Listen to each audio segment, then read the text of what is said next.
Oh,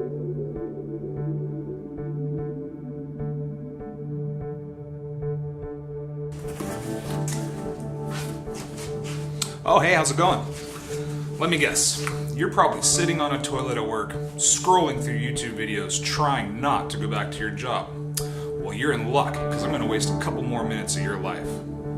So I know at some point, 3 o'clock in the morning, you've woken up in the middle of the night going, oh my god, how do I change a coil pack on an RB26? Well, I'm going to show you. So I started noticing some low RPM misfires. Figured that the coil packs being 27 years old, it's a good time to replace them, maybe even upgrade them. So I'm going to install some split fires. Now I know there's been a lot of debate and discussion about them. People are kind of split on the decision, no pun intended, but I don't really feel like spending the money for the OEM R32 coil packs when the split fires have had really good reviews and you can get them at a fraction of the cost. So let's take a look at how to pop these in. On either side of the coil pack cover are a series of Allen head bolts. There's 10 of them in total. 2 of my back ones have become lost over the years, so I only have 8. Yay, less work for me. So go ahead and grab your Allen key, and let's get to removing them.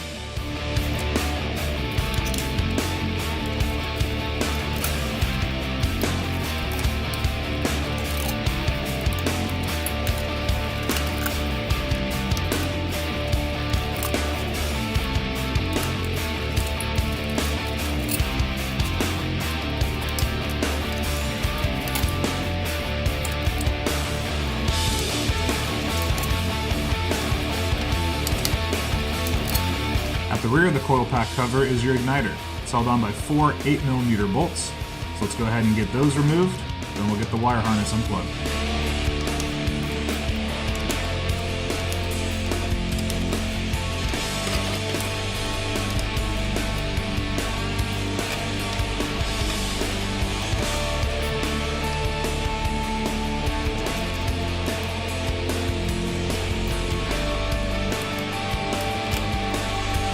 To remove our igniter, we're just going to lift up. Make sure we depress the connector tab on the bottom and gently lift off. Now your harness has been heat cycling for 27 years, so try not to put too much stress on it. This back one could be a little bit tight, so just take your time. Now the igniter will only go back in one way, so we don't have to worry about labeling the connections. Once all of our Allen head bolts have been removed, our igniter's been taken out, we can go ahead and start lifting up on our coil pack cover. Now if you want some more room, go ahead and remove your strut tower brace or your PCB line. It's early on a Saturday for me, so I'm feeling a little bit lazy. You got to get back to work, so stop pooping. Now your electrical connection on the back, be very careful when you're removing it. Again, the harness can be brittle after heat cycling for 27 years.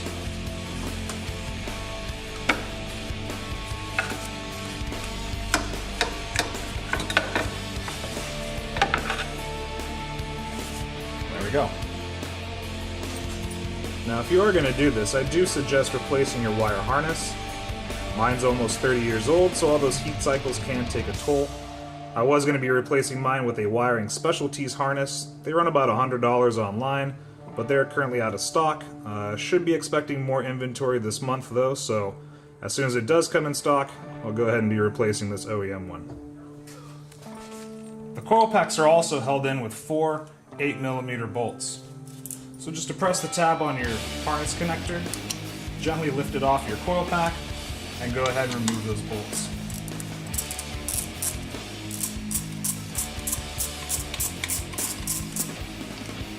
I like to use a cross pattern to avoid putting any stress as we are removing it.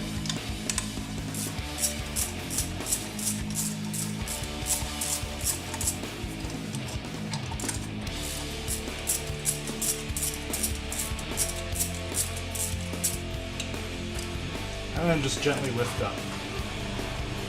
I recently removed the spark plugs and inspected them, cleaned them up, re-gapped them, so I know I don't have to do anything to them today. They're good to go. Here's a comparison of the R32 OEM versus our split fire coil pack that we're going to be installing. Old and busted on the left, new hotness on the right. I've already taken the time and swapped over the hardware, so this is ready to be dropped back in. Installation is just going to be opposite of removal. We're going to go ahead and place it back down on top of our plug. Seat the coil pack back down in the cradle. And go go ahead and just snug these bolts back up. I like to just get them finger tight first, and go in and give them a little cinch. Again, I like to work in a cross pattern just to avoid putting any stress on the mounting tabs.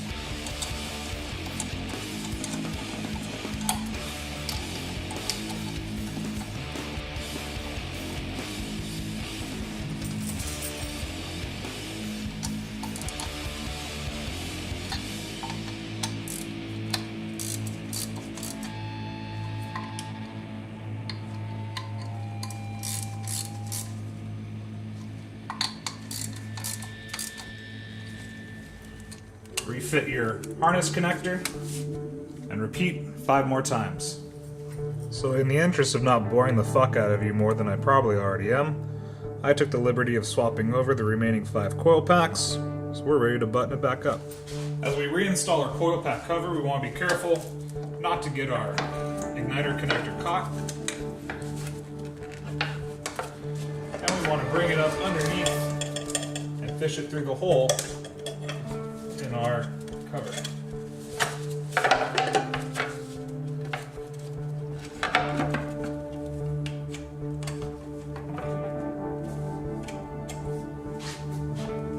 With our coil pack cover reinstalled, we're going to go ahead and replace all of those Allen head bolts.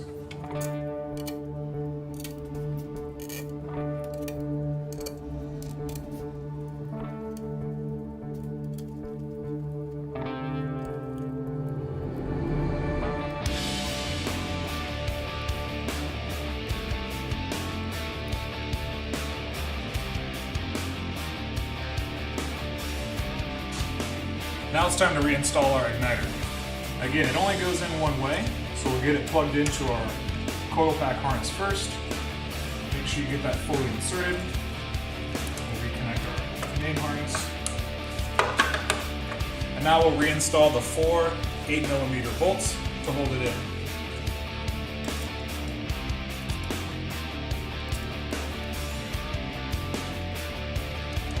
Make sure you get your ground wire attached properly. If there's any signs of corrosion, be sure to just take a wire brush and make sure you have a nice clean mating surface.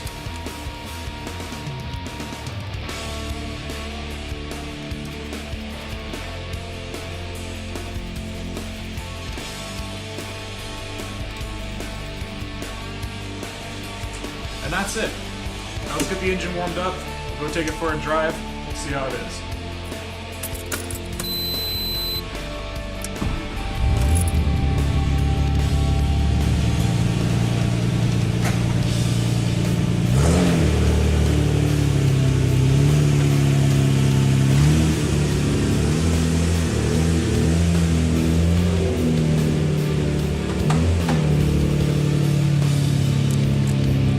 Now that the new coil packs are installed, everything's buttoned up, the engine's warmed up, let's go for a little drive and see how it is. So far the idle seemed nice and steady, pretty much like it was before, but cruising at a lower RPM, I'm just in 3rd gear, about 3 grand. It's nice and consistent. Before I kind of feel a little cutting out every now and then, but so far so good. I'm not really expecting these huge gains, this 10% more power, whatever they claim online. I'm basically just looking for a nice new replacement for my OEM coils.